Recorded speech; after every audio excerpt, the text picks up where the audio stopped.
Bijouterie Panso mividy volamena, mivarotra sy manamboatra firavaka volafotsy sy volamena, sahaza ho an'ny rehetra. Manatona ao amin'ny Galerie 9 Tsaralalàna, box 8 na Building Complexe Ampiflou. Oui, le rire est un super pouvoir. Voilà ce que la vache qui rit défend depuis 100 ans. La vache qui rit vous présente le JT. La vache qui rit, parce que c'est meilleur de rire. Sardine Atlantique, la sardine miaraka tsara amin'ny sakafo tianao rehetra. Sardine Atlantique, manolotra anao ny le JT. Tiara, manolotra ho anao ny le JT. La saveur ultime des fruits.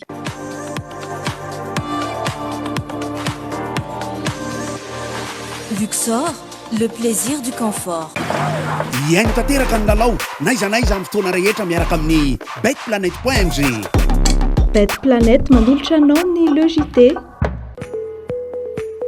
Mobilier Design vous présente le JT. Mobilier Design, la qualité, la réalité. Easy, votre yaourt brassé préféré, maintenant disponible aux saveurs pommes, fruits tropicaux et fruits de la passion. Manolotra ho anao ny le JT. Plus de force, plus de masse, 2 fois moins de cheveux sur la brosse. Faites le plein de force. Nouveau LCF Full Resist de L'Oréal Paris. Nous le valons bien. Mogul, c'est trop bon. Mogul vous présente le JT. Kubai, beotrikay, mety ho an'ny rehetra. Kubai, dimanjato ariary ny fonosana. Arofo ny tenanao, arofo ny hafa. Kubain manolotra ho anao ny le JT. Les dernières actualités avec le JT et la carte Visa Mvoul. La carte Visa Mvoul, une carte internationale, sans engagement, sans compte bancaire. Le monde entier accepte Mvoul.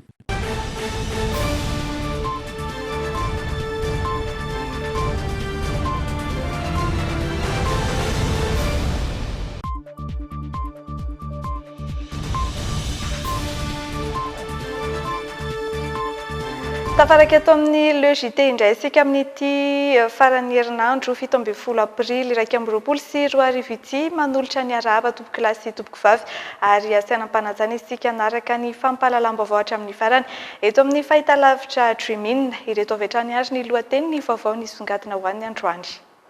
Avy eto Analamanga ny 700 tamin'ireo tranga vaovao mahery ny 700 taorian'ny fitiliana natao omaly zoma 9 aprily.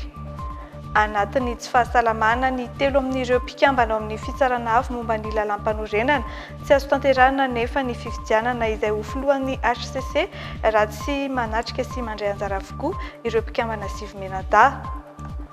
Nindao sy ny fahafatesana alina teo amin'ny 7 taona ny Jeneraly Rasoloso Dolin mpitantana ny firakevitra ambony ho an'ny tetezamita teo aloha. Nitsindrona ny vaksiny fiarovana amin'ny Covid tamina hôpitaly iray tany Frantsa ny flu erazonary mampianina omaly zoma. Hiditra amin'ny fiboana na fiboana amin'ny ampahany ve isan'ny andrasana amin'ny lahateny ny flu an'io alina ny valiny io fanontaniana io. Tsy adino ny ady amin'ireo aretina hafa toy ny tazomoka sy ny tuberculose na lohalara na aza ny ady amin'ny Covid hoy ny nambaran'ny minisitry ny fahasalamam-bahoaka. Arak'izany dia iompana kokoa amin'izay lafin'ny fahasalamana ny valana aretina Covid izay ny vaovao entina amintsika ato anatin'ny La Une.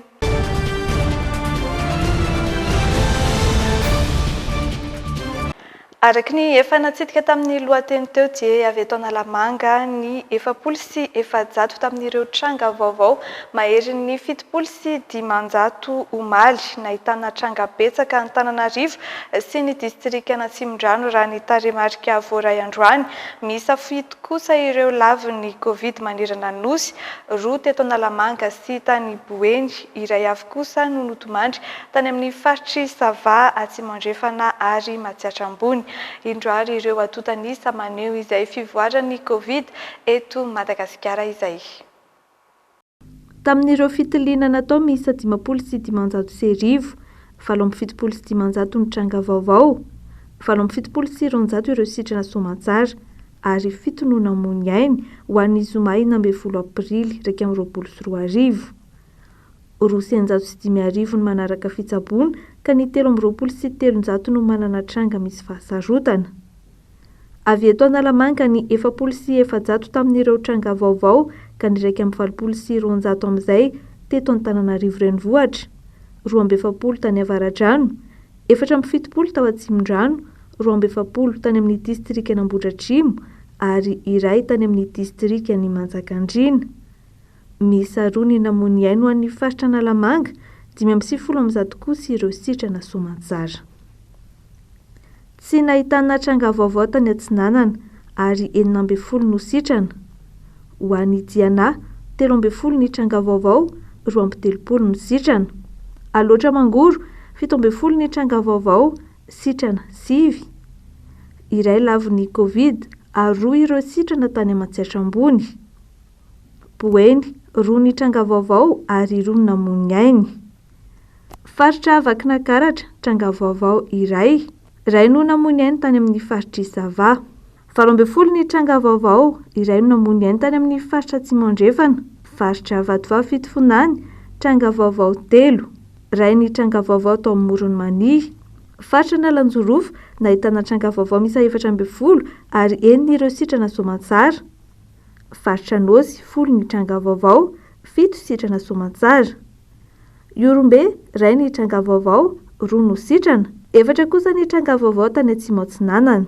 Faritra Sofia, 420 ny tranga vaovao, 7 no sitrana Soamantsara.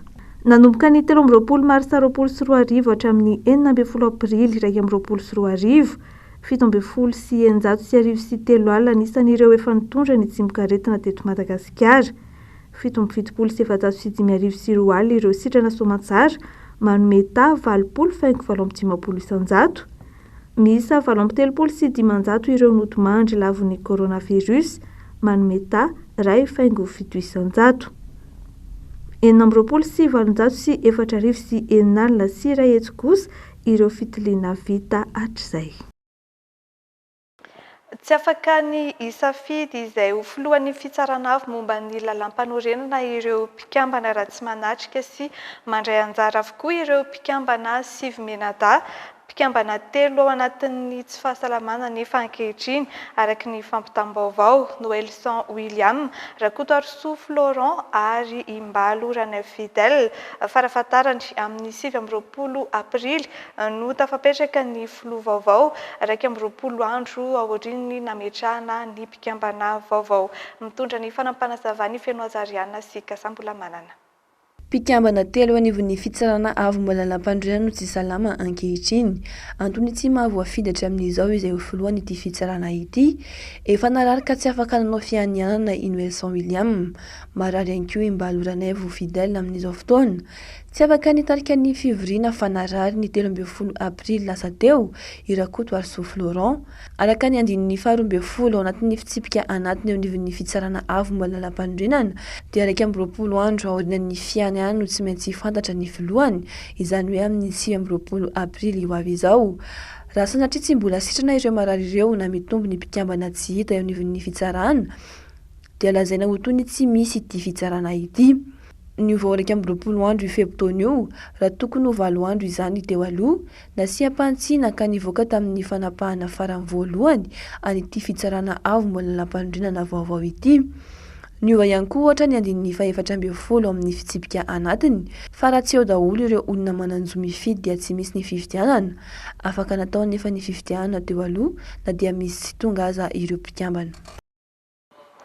Misaona ny tontolo politika nindaosin'ny fahafatesana alina teo amin'ny 7 taonany ny jeneraly Rasolosou Dolin mpitantana ny filan-kevitra ambony ho an'ny teteza mita teo aloha ary efa lehibe ny etamajoro ny tafika malagasy. Nanaraka fitsaboana teny amin'ny hopitaly Anosiala nanomboka ny fiandohan'ny volana Aprily izy izao notomandry izao. Ho arahantsika ary ny fanampanazavana. Teo amin'ny 7 taona no nandao ny tany ny jeneraly Rasolosou Dolin, olo-mpanjakana, na ny toerana teo anivon'ny tafika malagasy sy ny tana andraikitra ambony nandritra ny fotoana ny teteza mita. Lehibe ny etamajoro ny tafika malagasy izy nandritra ny 3 taona, nanomboka ny taona 470 hatramin'ny taona 770. Efa lehibe ny toby miaramila tao Toliara ihany koa, Filohan'ny filan-kevitra ambony ho an'ny tetezamita ny taona 2024 hatramin'ny taona 2024. Tamin'ny 7 febroary 2024 no tazana farany tamin'ny fahatsiarovana ny raharaha 7 febroary 2024 teny Ambosiroatra. Nitsapa lahelo ny fianakaviana tao anatin'ny tambazotra ny Praiministra teo aloha Monja Roindefo, izay nanambara fa toa fanaovam-beloma ny resaka ny fanaovana teny Ambosiroatra ny 7 febroary lasa teo.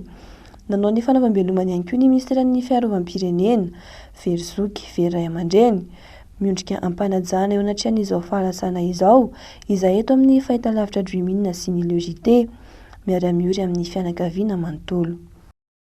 Fanitsinjona ny vaksiny fiarovana amin'ny Covid tamina hôpitaly iray tany Frantsa ny filoha teo aloha ery Rajaonarimampianina Omaly Zuma, ankoatra ireo mpisehatra politika teratany malagasy izay nampafantatra ny firosoany tamin'ny fanaovana vaksiny fanefitry ny Covid izay, dia nisy ihany koa ny mpianatra malagasy any ivelany nanaiky ny tantara ny antony namporisika azy hanao vaksiny ho fanefitry ny Covid. Ho arahantsika ato anatin'ny rindran-tsary ny Totarazarinjato ny momba ireo vaovao ireo. Vaksiny novokariny Pfizer no natsindrona ny filoha teo aloha hoe Rajaonarimampianina ho fiarovana amin'ny Covid. Tao amin'ny hôpitaly iray tao Frantsa no nanatanterahana izany ny Zoma 20 aprily teo.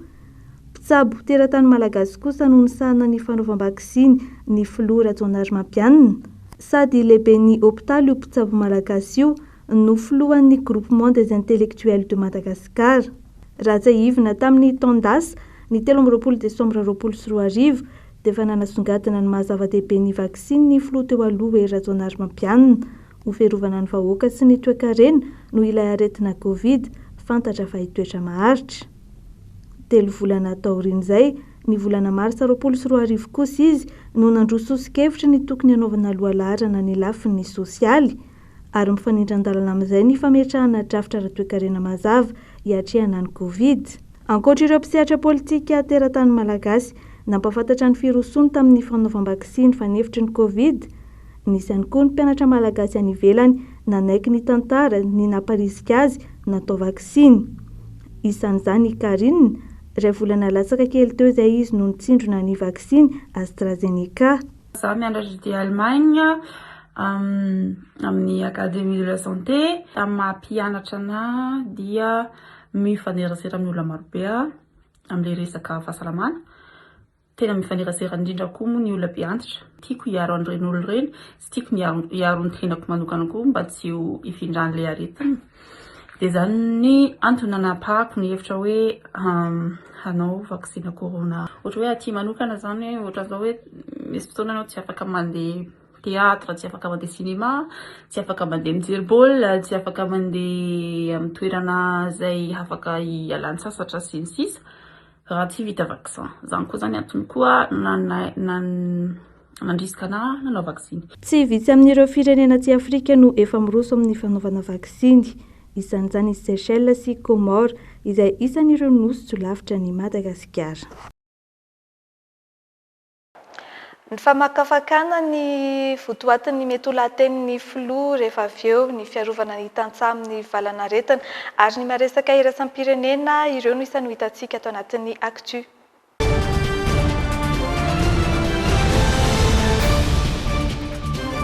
Andrasany indray ny laten'ny filoham-pirenena Andry Rajoelina izay ametrahany ireo fepetra hiadiana amin'ny valanaretina Covid-19 ho amafisina ve ny fampanajana ny fepetra sakana hanao ahoana ny mety ho endriky ny amiana ara-pahasalamana hiditra anatin'ny fiboana na fiboana amin'ny ampahany ve. Hiezaka hitanisa ireo fepetra resiosio fa hivoaka amin'ny laten'ny filoha ato anatin'ity fanajiadian'ity i Andry Lalain'Andriamasy sy misy Arasafinjatovo. Raha tsy sanana ny androany dia olona misy 130 namony ainy noho ny coronavirus raha araka natotanisy ofisialy nivoaka tao anatin'ny 5 andro monja nanomboka ny alahady 12 aprily ka hatramin'ny alakamisy 10 aprily. Tranga vaovao misa 777 ny voatily tamina fitiliana misa 777. Teto Nalamanga avokoa no nahitana ny 777 tamin'ireo 777 ireo. Ary raha ny voalaza dia teto Antananarivo renivohitra no betsaka indrindra tamin'izany. Antony ny tsy fanajana ireo fepetra sakana sy ireo fepetra napetraka amin'ny fitondram-panjakana. azo antoka fa ho amafisina ireo fepetra ireo mandritra fandraisam-pitenan'ny filompirena Andry Rajoelina raha araka amin'ny fanazavana nentin'ny ministry ny serasera sy kolotsaina Andreny Tongarivo Rakotona Zafy Lalatina nandritra ny fandarina tsy ho tompotrano miono nandeha tao amin'ny any manjerim-panjakana ao Omaly tolakandro. Takany mazatra moa zany dia misy ny fandraisam-pitenena amin'ny filohan'ny repoblika amin'ity farany herinandro ity dia ahotsika no anaraka ny fanehoan-kevitra ny fandraisana fanapa-kevitra angamba marimarina kokoa hoe inona daholo indray ny fepetra ho raisina amin'ny 12 andro manaraka ao anatin'izao état d'urgence alovantsika izao. Raha ny tena izy dia tokony rampitsoa sabotsy satria isaky ny sabotsy indray moa izy no niteny tamin'ity zany dia isaky ny sabotsy zany no anarahantsika an'izay dia efa manentana sahady atsika rehetra anaraka ny fandara amin'ny filoham-pirenena io. Ny fanarahantsika ny fepetra no antoka ny fanarahantsika antsakan'izay andavan'ny fepetra no antoka ahafahantsika mandresy an'ity valanaretina ity. Efa nisy fepetra niraisin'ny fitondrana nandritra ny filan-kevitra ministra farany teo toy ny fanafoanana ireo tseny isan-kerinandro eto Andrenivohitra, ny fanalavana ao anatin'ny 12 andro ny fialan-tsasatra ny Pasika, ny fitaomana ny olona mba ho iray isam-pianakaviana ihany no mentsena ary ny famerina ny isan'ny olona ho any am-piangonana. Andraisana fepetra ihany koa ireo setra asa-panjakana sy fitaterana eto Andrenivohitra raha mivoalazan'ny gazety mpiseho isan'andro iray androany. Setra asa-panjakana sy androm-panjakana ary ministera maromaro raha teo no efa nanambara ny fanaovana asa any an-trano sy fiandrasan-draharaha na service minimum ao aminy. Mety ho ampiarina amin'ny sehatra asa tsy miankina izany. Mampisalasala ny fitondram-panjakana kosa treto raha loram-bavaonay ny famerena ny fihiboana na ao amin'ny ampahany aza. Fihiboana tanteraka raha faritana nge zany raha faritana zany nge dia zao hoe tsisy mivoaka ny trano na tandro ny alina, tsisy fiara mandeha na androtsotro zany na fitoteram-bahoaka, mikatina daholo ny mpivarotra rehetrarehetra ny ninona zany, mikatina daholo ny orinasa, mikatina daholo ny toeram-piasana. Zany nkena atao fihiboana tanteraka angazy zany mo azo tanterahana tsy azo zany ka inona zany no hoanina aiza nahita vola raha sendra maratra ny olona ahoana fomba fanampitatitra ny olona zay maratra satria tsisy fiara tsisy ninina zany dika zany zavatra tsy azo tanterahana eto amintsika zany. Ary itsika zany tsy maintsy foana na miboka ary misy an'le ampahany kely mivoaka alohan'ny olona itianana mivoaka ny olona nefa ny arakaraka makely an'izay ora ivoana an-trano zay no tsy maintsy amin'iny ora kely iny no amitan'ny olona ny zavatra tsy maintsy ho ataony. Iny izy mitady karama kely, mitady karama, iny metsena, iny dia mifanisika be daholo zany mivarotra satria maikamaika fa maika ody e dia vao maika miparitaka foana zany io dia iny olona iny mivoaka iny mitondra azy amin'izay olona ao tranony ao dia namany tsy miboka andra zay natao nefa tsy maintsy zay nataontsika raha anaontsika nefa ny vokatra izay betsaka lavitra tsika zao amin'ny 500 zany ny maty amin'izao fa mivokatra izay raha manao amin'izay tsika tsy 100 zany ny maty fa mihoatra lavitra n'izany ny maty vokatry ny tsy fananam-bola dia lasa sahirana dia maty vokatry ny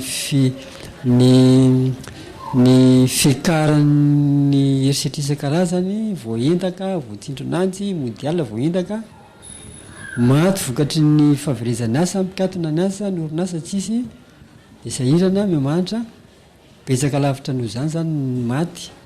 Ny tena ho azo antoka dia ho mafisina ny fampanajana ireo fepetra sakana toy ny fanaovana arovava sy orona, ny fanajana elanelana ray metatra sy ny tsy tangorongoronana ary mety ho fanenjena an'ireo olona tsy manan-katao eny ivelan'ny trano toy ny nisy nandritra ny fihiboana tamin'ny coronavirus andiany voalohany ireny. Andrasana ny laten'ny filompirena Andry Rajoelina izay ametraka ireo fepetra hiatra indray ho aniady amin'ny valanaretina Covid-19. Fasopotry Madagasikara ka tokony ho arovana amin'ny valanaretina coronavirus ireo mpamokatra vary any amin'ny faritra loatra mangoro sy ao Marovoay hoy ny asin'ny olombelona sy ny ekôlôjia malagasy an-tapitrisana no hosahirana raha mikatona ireo toerana roa ireo laharam-pahamehana ny fiarovana ny tantsaha amin'ny valanaretina hoy izy ireo ary tokony fampiraharaha amin'ny tsy miankina ny fanjakana amin'ny tosika ara-tsosialy fa tsy manafatra avy any ivelany foana. Tatitra ny vaovao mikasika izay feno Azariana sy Kasambola manana. Tafiakatra 3,000 ariary ny kilaon'ny vary gasy amin'izao fotoana, vidim-bary lafo indrindra hita teto Madagasikara. tara ny fiakaran'ny vary tamin'ity taona ity noho ny tsy visian'ny orana ka maina ny tanimbary tandindondoza ireo mpamokabary any amin'ireo sopotry Madagasikara hatramin'ny sy ny valan'aretina coronavirus hoy ny asin'ny olombelona sy ny ekôlôjia mila jerena manokana ny mahakasika ireo mpamokatra. Tsy mahazo mitaredratra zany tsika amin'ny fiarovana an'ireo faritra ireo satria raha sanatria ka mitovy amin'ny Antananarivo no mahazo an'ireo faritra ireo anahoana ny azo antsika eto Madagasikara. Zany hoe isy fiantraikany betsaka any amin'ny famokarana midika zany fa ho sahirana isika. Ka eto izay dia manao antsoavo ny amin'ny tena iarovana fatratra n'ireo faritra ireo miaraka mifampiraraha tsy miankina raha tsy maharaka rehefa fantatra koa fa fefika ny fanjakana tsy azo takonan'izany fiarahantsika mahitsy zany fefika izy ka dikan'izay mila fifanoloran-tanana izy ary tsy tokony iringiringy intsony hoe vitanay io no hoe zay mafeny io fa tena tsy maintsy miaraka mireo tsy miankina ireo. Mahakasika ny tosika ara-tsosialy omenan'ny mponina tokony omena toerana ireo sehatra tsy miankina eto an-toerana fa tsy faly anafatra foana i Madagasikara ho iatrany ny fanazavan'ny asin'ny olombelona sy ny ekôlôjia. Anana programa amin'ny fanjakana amin'ny hoe ny entana na legioma io na vary io eto an-toerana no hovidiana ho atao tosika na vatsitsindro. Dikan'izay zany ny fanjakana koa zany raha tia matsitrena mora raha tia hanao ireny hetsika isan-karazany ireny dia mila afantoka any amin'ny tantsaha malagasy ny fividianan-javatra fa aoka ajanona ny fividianan-javatra any Chine, any Inde, any Pakistan fa aleo vidiana ny vokary ny tantsaha eto Madagasikara. Mbola maro ny lesoka tsy maintsy arenina eto Madagasikara ho ity fikambanana ity ny fomba fitantanana miainga avy amin'ny mpitondra no mila fanamboarana ho taratry ny rehetra. Eo amin'ny maresaka ny ivelany entitra ny Praiministra Frantsay Jean Castex nampitandrina fa tsy mbola tapitra akory ny andehan'ny fahatelon'ny Covid. Any Allemagne kosa ny zoma teo ny chancelière Angela Merkel no natao vaksiny voalohany ho fiarovana amin'ny valanaretina. Nisy kosa ankoatr'izay ny hetsika natao fahatsiarovana ireo rehetra lavon'ny Covid no tanterahana tany Autriche. Ny famidinana ireo vaovao ireo no hitantsika eo amin'ny sarin'ny Euronews. La troisième vague de la pandémie de Covid-19 est loin. Tsy mbola tapitra akory ny andehan'ny fahatelo amin'ny Covid, hoy ny Praiministra Frantsay nampitandrina. Notsindriany Jean Castex nandritra ny fitsidihan'ny hopitalin'ny KN fa tsy maharaka ny isan'ny marary mitondra ny tsimok'aretina ny fandraisana tanana any amin'ny sampana famelomanaina. Afainganina ny fanaovam-baksiny ka nanomboka ny zoma teo azon'ny zokiolona mihoatra ny 80 taona ny mitsindrona ny vaksiny novokarin'ny Pfizer na Moderna. Any Allemagne, ny zoma teo ihany koa ny chancelière Angela Merkel no natao vaksiny voalohany tamin'ny AstraZeneca. Ankavitsiana saingy mampanahy ny fivainganan'ny raha teraka ny vaksiny tsikaritra amin'ny tovovavy. Antony mahatonga ilay tsindrona tsy atao afa-tsy amin'ireo mihoatra ny 80 taona. Eto Rome, renivohitra Italia, noho ny fahelan'ny tsinganarahana amin'ny fikarakarana ny taratasy, mananika ny 2 arivo ny vatapaty miandry ny andorana ny razana. Vokatra izay, nanao hetsika fanairana ny orinasa mpikarakara fandevenana ka manao sora-baventy hoe miala tsiny fa tsy avela mandevina ny havanareo izahay. Efa mananika ny iray alina kosa ny Autriche ny lavon'ny Covid. Nisy noho izany hetsika natao tao Vienne ho fahatsiarovana ireo namon'ny ainy. Isan'ny mampanahy ny OMS ny fianaky ny valanaretina na dia amin'ireo firenena tsy nahitana trangam-petsaka aza teo aloha. Isan'izany i Papouasie sy Nouvelle-Guinée. Tamin'ny fiandohan'ny taona 700 teo ny tranga ary latsaky ny 7 ny lavon'ny Covid. Saingy ankehitriny efa mahery ny 309 ny tranga ary 240 ireo namon'ny ainy noho ny valanaretina. Lafim-baovao momba ny fahasalamana hatrany lohalarana hatreto ny ady amin'ny coronavirus na izany aza tsy adino ny ady amin'ireo aretina hafa toy ny tazomoka sy ny tuberculose raha nambaran'ny ministry ny fahasalamam-bahoaka ny profesora Rakotovao Antrala Jean-Louis izay tafaresaka tamin'ny andro lalain'Andriamasy ny Sarasafin-Tatovo. Lohalarina amin'izao fotoana ny ady amin'ny valanaretina Covid-19 tsy atao ministeran'ny fahasalamana ao ambanin-javatra nefa ireo aretina hafa izay hita ao amin'ny rongatra ihany koa raha nambara ministra ny fahasalamam-bahoaka ny profesora Rakotovao Antrala Jean-Louis. Isan'izany ny tazomoka fatra maro ny vo toa ny atsinanana atsimo atsinanana Vatofahavitovinany, Iorombe, Anosy, Atsimo-Andrevana ary Sofia. Mitoetrany ny ady amin'ny tazomoka sy ny aretina hafa raha nambara ministra ny fahasalam-bahoaka. Tsy ny coronavirus any ny ady amin'izao fa eo koa zany ny paludisme na ny tazomoka. Ary zay dia mijery tsara koa ny tazomoka ankehitriny ary manao nezaka rehetra koa makasika an'izay. Tsy ny tazomoka ihany fa na le fakozatra koa ankehitriny na le poliomyélite. Jerenay koa zany tsy azo atao adino zany. Ary lahara-pahamehana antsika daholo zany. Ao koa ny tuberculose zay jerentsika satria ireo tany rehetra zay nisy coronavirus dia somary niakatra ny tuberculose satria somary variana tamin'ny coronavirus. Atsika zany eto Madagasikara dia tsy variana amin'ny rehetra mihitsy fa lohalaharana kosa ny coronavirus ao anatin'ny zavatra zay ady amin'izay coronavirus zay. Toy ny coronavirus ihany dia tsara sy an-tanina trano ireo rehetra matsiaro ho hafahafa ny tenany mba hanatona mpitsabo toeram-pitsaboana avy hatrany, hanamorona fandraisana tanana sy ny fitsaboana azy ireny mba tsy ho tara. Toizantsika hatrany ny fampahalalam-baovao manatevin-daharana mamaly ny antso nataon'ny firenena mikambana hiadina amin'ny kere ny firenena frantsay ka nanapa-kevitra ny hanohana ny Madagasikara amin'ny fiahiana ny mponina any amin'ny faritra Atsimo-Nosy. Antony tonga ny Frantsa nanome R5 tapitrisa euro hanampiana ny mponina tratry ny haintany sy ny tsy fanjarian-tsakafo any Atsimo. Nandrindra ny sary mikasika izay vaovao izay Dota Rajarinjato. Ampahan'ny fanampiana ratsakafo voalohany voalahatra ho an'ny taona 2024 ataon'ny Frantsa ho an'ny Madagasikara. Ilay famatsimbola mitentina R5 tapitrisa euro hanohanana ny ady amin'ny kere any amin'ny faritra Atsimo-Nosy. Tsy nzaraina amina tetikasa misa 4 ny famatsimbola ka mahery ny 5 mialo eo no isitraka izany. Ao anatin'ny vatsimbola ny tetikasan'ny PAM any amin'ny commune Navo sy Androhibano district Anampany faritra Atsimo-Andrefana. Miany manokana ny zaza 4 hatramin'ny 7 volana tratry ny tsy fanjarian-tsakafo mahery vaika. Isan'ny mahazo anjara amin'ilay famatsimbola ihany koa ny ONG GRET izay manamafy ny fandraisana tanana ny ankizy tratry ny tsy fanjarian-tsakafo amina commune Rolehibe any amin'ny district Anambovombe faritra Androhy. Ary mihevitra ny hanohana ny fanabeazana ny mponina amin'ny fomba fihinana ny sakafo tsara amin'ny alalan'ny fanomezan-danja ny legioma sy ny voamajinika any an-toerana.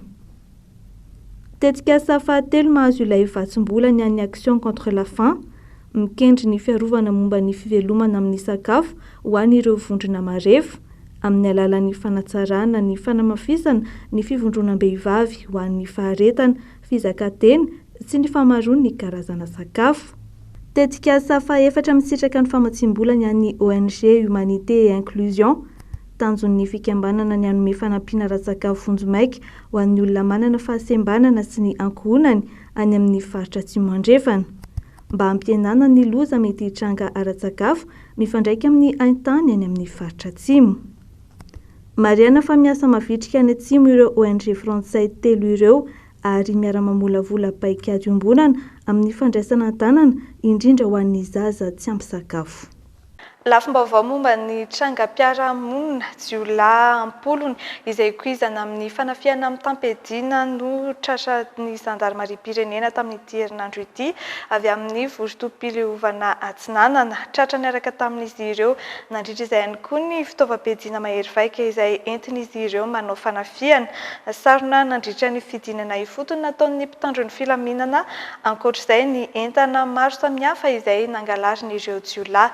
Nanangona ny vaovao mikasika izay ny namana Remy Prudence any Thomasina nandrindra ny sary Dota Rajarinjato. Nisehona trangam-panafiana amin'ny tampedina mahery vaika atao Thomasina sy manodidina. Isan'izany ny tranga atao amin'ny commune ambanivohitra ny Tetezambaro izay nampiorohoro ireo mponina. Nanao ny asana vetrany kosa ny zandary taoriny ny fahazoana fampitam-baovao maro-potitra ka nafana ny sambotra jiolahy miisa 4 mirongo fitaovam-piadiana. Rehefa nataon'ny zandary ny fitsiriana tany an-toerana, tratra tamin'izany ny basom-borona kalibre 12 iray sy bala maromaro ary basy PA kilalao iray. Tratehaka ihany koa ireo entana alatra maro sy entana filana amin'ny fiainana andavanandro. Raha mahita antsika zao ty basy ty dia basy kilalao izy ty, reto ny bala hoentina. Miaraka amin'ity fusil de chasse ty dia ireto ny cartouche. Ty cartouche ty zany mortel. Raha ohatra ka à bout portant. Ary ity moa zany hoentina zay raha hampitahorana ny olona zay idirany satria raha mijery am'izao tsika dia tsisy afantarana azy mihitsy hoe baskilalao. Omaly izy matokony tamin'ny valoralina tany amin'ny fokotany Ambalamanaso kosa ny tranga faharoa mpampianatra andehody no nendahana andianjatovo miisa 7 izay mitondra basy PA iray sy antsy lavalela ka entana maromaro no lasan'izy ireo.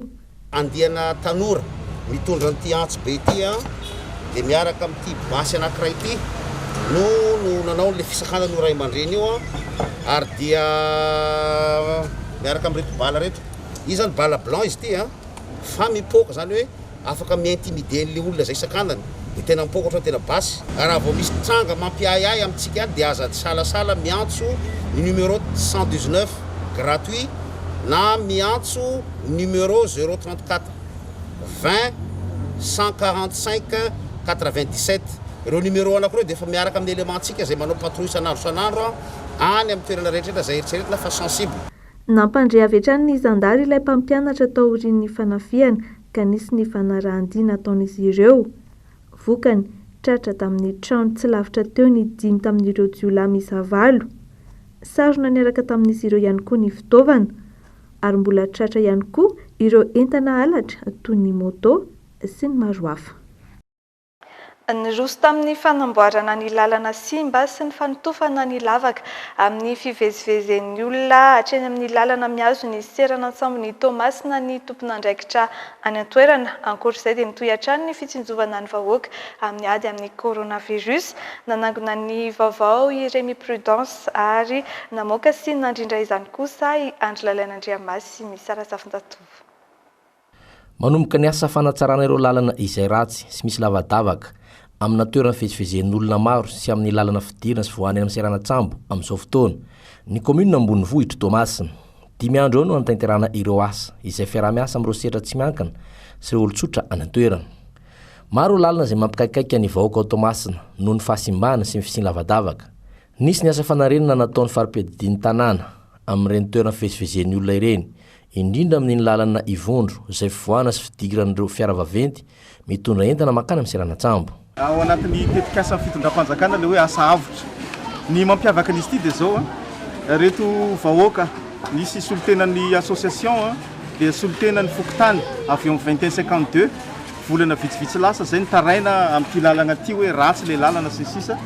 Teo anatrehan'izany nefa tonga ny fandaranasa filoham-pirenena mba fitsinjovana an'ireo sahirana ao anatin'ilay fahamena ara-pahasalamana, ilay karazana IMO zany izy ity. Dia nampifanindrina zay zavatra zay dia niaraka ny vory tao amin'ny FID ny population, ny commune urbaine ary indrindrandrindra mampiavaka azy koa dia zareo avy amin'ny enseignement technique izay manara-maso manome fampifanana sady ohatran'ny karazany hoe sady miasa zany ireo olombelona antsika ireo no mahazo traikefa miala veto satria misy teknika tsy maintsy arahana ao anatin'ny fandrafetana an'ireo pavé zay hitantsika ireo. Mbola vao ray andro zao nanombonin'ilay asa dia efa hitanareo kapa fa efa ritrana le rano mipetraka eto zany. Dia zay zavatra zay zava-dehibe hoe fitsinjovana an'ireo to azo lazaina hoe sahirana tao anatin'ny zao fahamena ara-pahasalamana zao nefa kosa misy fotodrafitrasa mivaingana mijanona amin'ilay fokotany. Manao antso avy hatrany amin'ireo tsara sitrapo sy malala-tanana ary ireo sehatra tsy miankina ny ben'ny tanàna ao Tomasina mba hifanomezana sy indraindraikitra amin'ny asa fampandrosoana ny tanàna. Madiva hifatrana ny fiarahantsika ato anatin'ny LEJT fa mialohan'ny tena isarana andao fatarina vetivety hoe anahoana ny mety ho toetry ny andro amin'ny rampitso alahady 12 aprily 2024.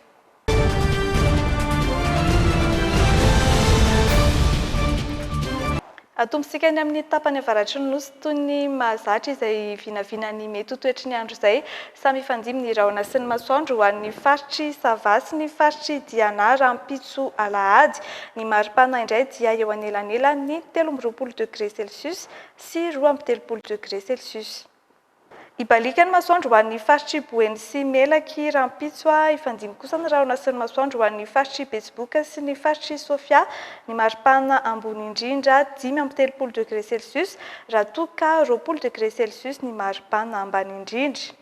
Samy ahitana rotsakorana ny faritra Nalanjorofo sy ny faritra Atsinanana ary tahak'izay ihany koa ny any amin'ny faritra loatra mangory rampitso ny maripana indray dia eo anelanelan'ny 1.3°C sy 2.2°C.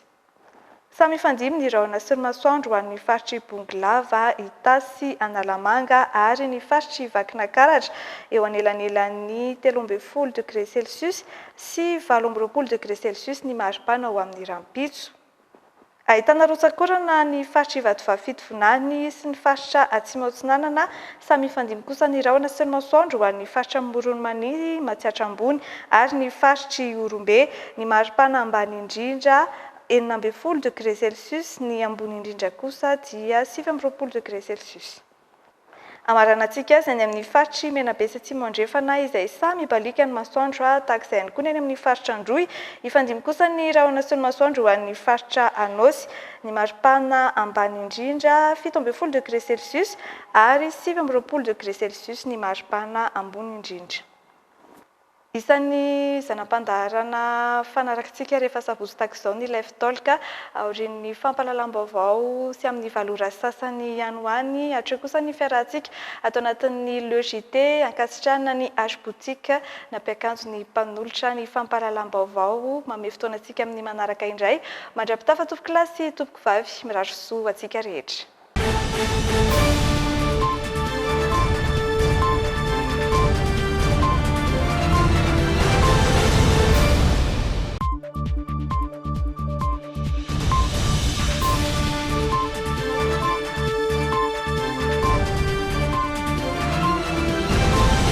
Les dernières actualités avec le JT et la carte Visa Mvoul. La carte Visa Mvoul, une carte internationale, sans engagement, sans compte bancaire. Le monde entier accepte Mvoul. Plus de force, plus de masse, 2 fois moins de cheveux sur la brosse. Faites le plein de force.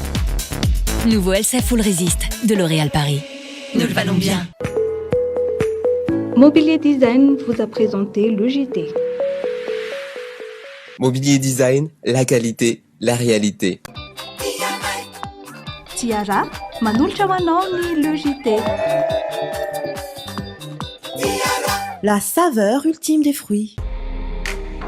Bijouterie Pansou mividy volamena, mivarotra sy manamboatra firavaka volafotsy sy volamena, sahaza ho andrehetra. Manatona ao amin'ny Galerie 9 Tsaralalàna, box 8 na Building Complexe Ampiflou.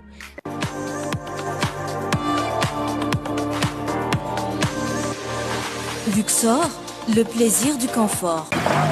Iaino tanteraka ny lalao naiza naiza amin'ny fotoana rehetra miaraka amin'ny betplanet.ng. Betplanet nanolotra anao teo ny Le JT. Easy, votre yaourt brassé préféré, maintenant disponible aux saveurs pommes, fruits tropicaux et fruits de la passion. Manolotra ho anao ny Le JT. Sardine Atlantique, la sardine miaraka tsara amin'ny sakafo tianao rehetra. Sardine Atlantique nanolotra anao teo ny Le JT. Kobaye be otrikay mety ho andrehetra. Kobaye 500 ariary ny fonosana. Arofo ny tenanao, arofo koa ny hafa. Kobaye manolotra ho anao ny Le JT. Mogul, c'est trop bon. Mogul vous a présenté Le JT. Oui, le rire est un super pouvoir.